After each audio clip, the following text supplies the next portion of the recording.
Welcome to another video here at Back to Classics, and today it is part 3 of the Ducati 200 Elite engine rebuild.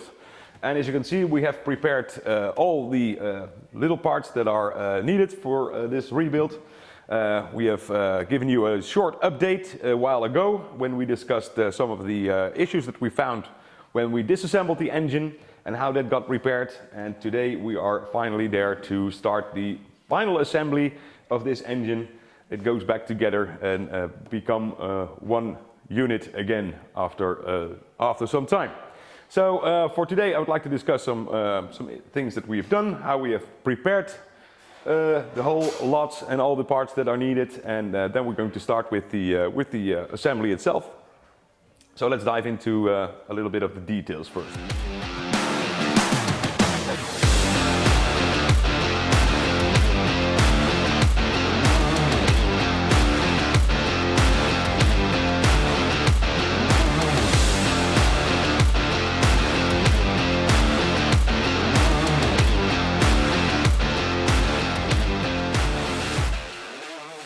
So first, the crankcases you saw in our first video on this engine, and then our second video, the issues with the starting mechanism and how we repaired that, as well as with the seal for the clutch push rod that we have meanwhile replaced and made a new fitment there for the bearing that is behind it. So these are all good to go. Obviously, we need to make sure that all the threads are clean and new bearings are fitted. So that's one of the first jobs that we're going to do. Next you can see all the outer covers that are newly polished. We have taken out all the scratches, dents and everything by sanding and making sure that there's everything is smooth again, and then polished like they were coming from the factory. A lot of work went into the crankshaft. Now in fact you saw in the first video of the rebuild how we found this crankshaft, or not actually this crankshaft, we found the crankshaft that was fitted to be problematic. There was a lot of butchering going on there. Some people tried to improve on the fitment of the bearing, so that made us decide to look for better parts, and what we have meanwhile found was a set of new original webs in good condition, so to speak.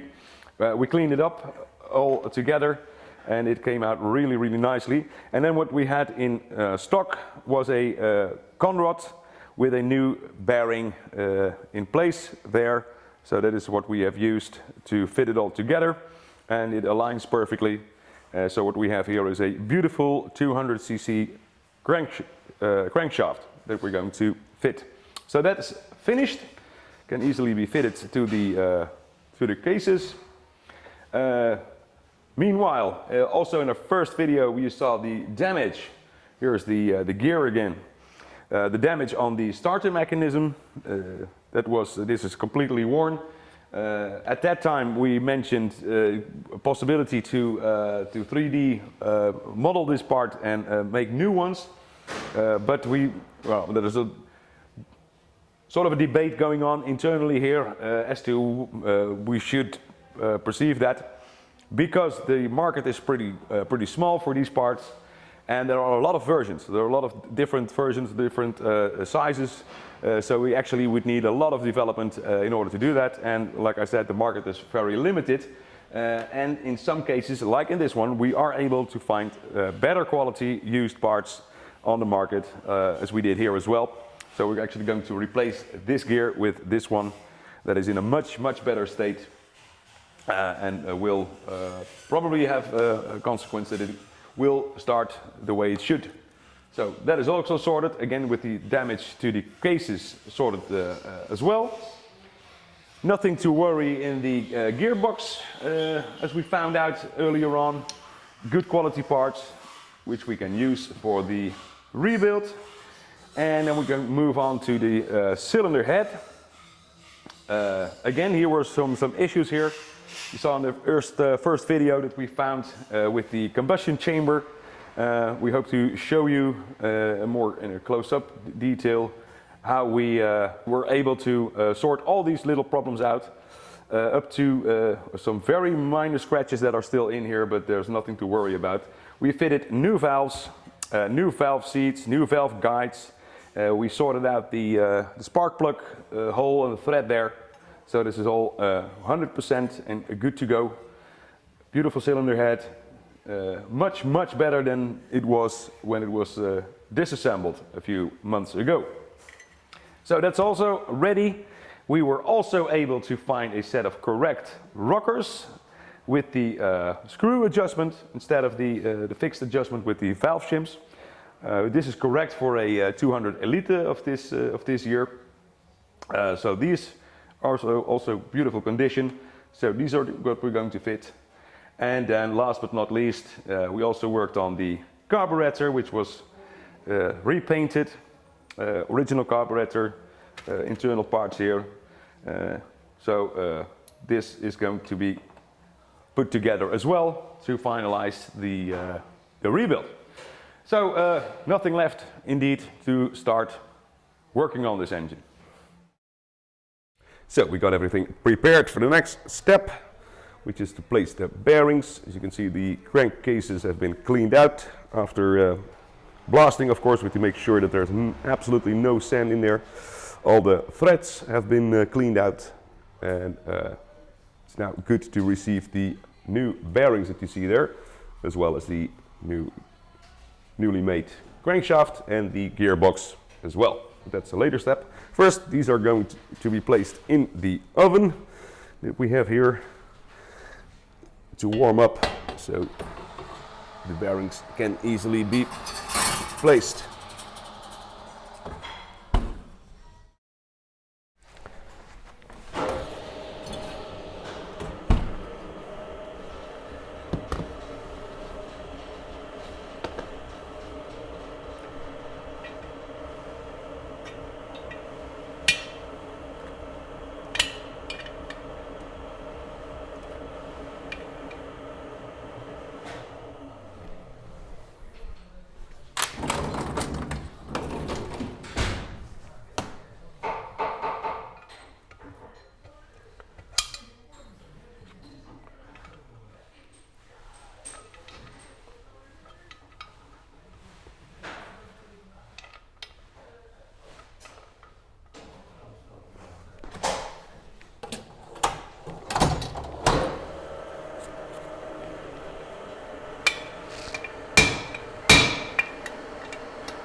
So now with the crankcase half still apart, this is an opportunity to shim this gear here. This is the drive gear for the ignition and the oil pump.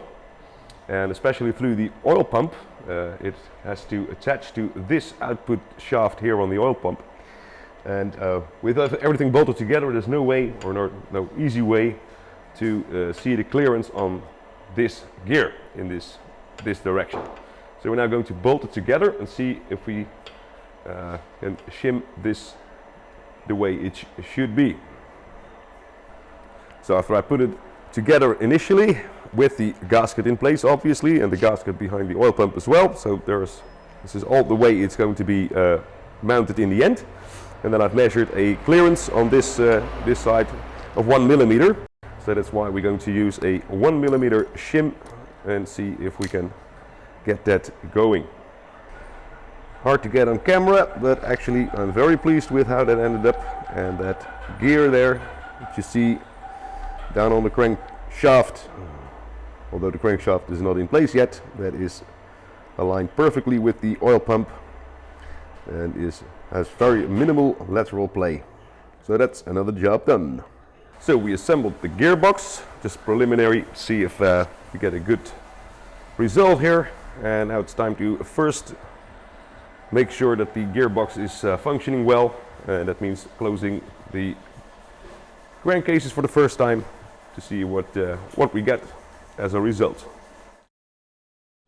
So here we have it bolted together for the first time. Now we get a good gear change. All 4 gears are shifting nicely, but we have some play here, which is a little bit too much, and no play on this side, which there should be some. So now it's first bolted together with the shims as we found them when the engine came apart. But we're going to make some few changes here and there to see if we can improve on the fitting of the gearbox. So this is the neutral position. You can see when I'm turning this shaft, the other one doesn't rotate with it. And moving to first.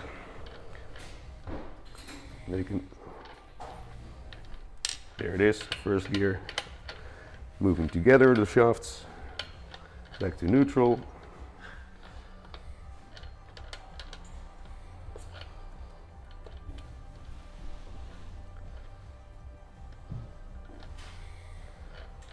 Second, third, and fourth.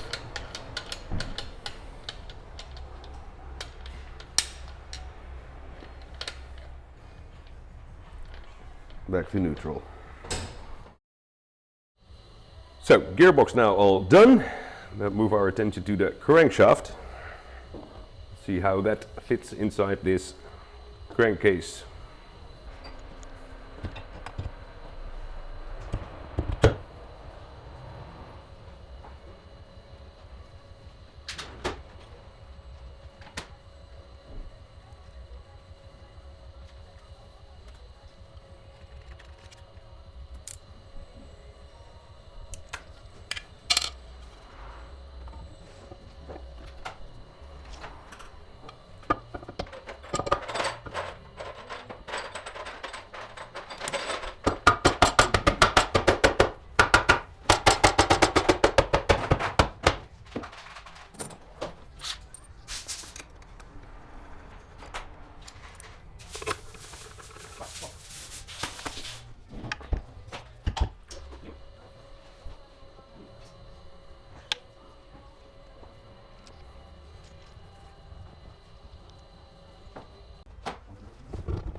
So now with 0.6 of a millimeter of shims on the drive side of the crankshaft, it runs smoothly. It's not fixed or anything, but also there is no play.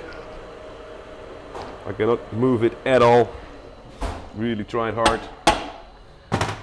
It's not going sideways at all.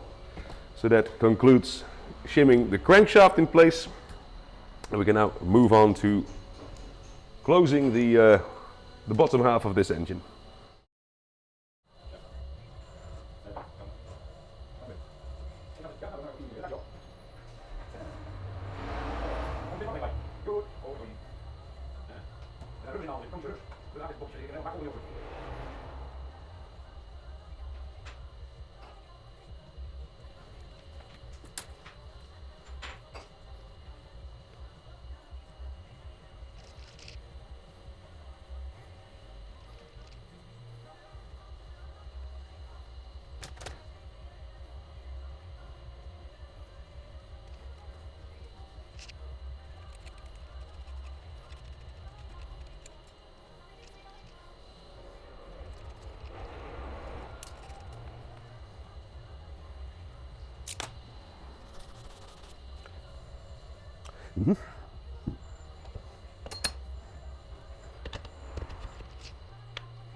So before we now can fit it together, we have to make sure that this lower bevel gear that you see here is in place. It is loose in there, which is okay. We can move our attention to that later on, but at least it has to be in place before we put it in there, because with the crankshaft in place, there's no way to fit that gear again.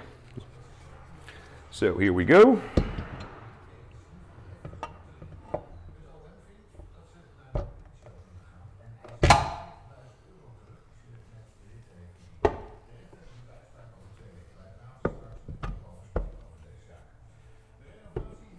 So now we can fit the screws and tighten it all up.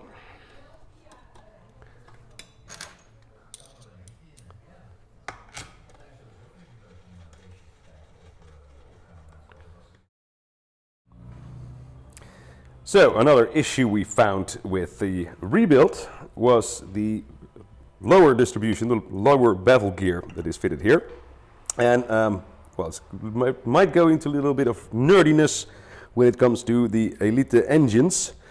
What we have here is a original parts list of the 200 Elite, and here you can see two different types of distribution that were fitted. And you can see here that this is the way it was fitted until engine number 154910. And this is the normal way these are fitted, so with a bush, with bearings in there, and that is to align that lower bevel gear perfectly with the gear on the crankshaft, and obviously the one that goes to the camshaft. But they changed this design to a, in my opinion, much worse design after engine number 154911. To go back to that design we saw here on all other and following single cylinders. So Ducati, they were aware of their own mistake when going to this. But as we have engine number 156173 here, this has the infamous push drive lower bevel gear. So you can see here this is a bronze bush, and then on the shaft there is this bush fitted which goes inside there, and that is how the lower bevel gear are running. So not on bearings, but on a bronze bush. So a plain bearing, that's what word I'm looking for. It's, in fact, it's a plain bearing system instead of a roller bearing system, which was not a good idea, because what happens is that the bronze bush and this steel one, they wear out quite drastically. So when I first put this together, I had a lot of play in this direction on the lower bevel gear. The solution I came up with was to replace this bush with one that is undersized on the inside to make a perfect fitment on this lower bevel gear shaft, and oversized on the outside so we can make it perfectly fit to this bronze bush inside this lower bevel holder, so to speak. So that's what I did. I went to the lathe, made this one, then I had to ream this out on the inside to make it fit perfectly on this shaft, as you can see here. So there is minimal play here, which should be the case. And then on the outside of this bush, that needs to be fitted in here, obviously. And that is the final step that I now need to go through, and that is to ream the bronze bushes inside this holder to the size of the new bush that I've made. So that's the final job to improve on this, and that is what we're going to do right now. Okay, so we're now almost there, which is a very tiny extra bit on my reamer. Let's try this.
Little bit more.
So here we are with the end result after reaming, as you just saw. The bush now perfectly fitted to the bronze bushes.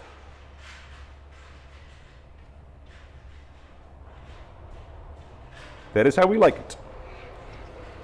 Next steps. So now after a lot of fiddling with a lot of shims here at the bottom and there at the top, we finally have a well set up lower bevel gear. As you can see, there's no play there, no play in this direction, and it turns easily. So we can now move our attention to the crankshaft bevel gear. So we finally got it going. Took a lot of work, a lot of effort, but this bevel gear set is now finally adjusted the way it should be. There's no play, no backlash, and as you can see, the gears are running smoothly as they should. So that's another big job in this engine rebuild finished. So now with this bottom end rebuild now nearly done, we can move our attention to the cylinder head and other stuff, but we'll keep that for next episode, the final episode on this engine rebuild in this series. But for now, we thank you very much for watching. Please check out our channel and be sure to like and subscribe as well. The more followers we get, the sooner this channel will grow, and that's the way we like it. So thank you very much for watching. Toodle-dokie. See you next time.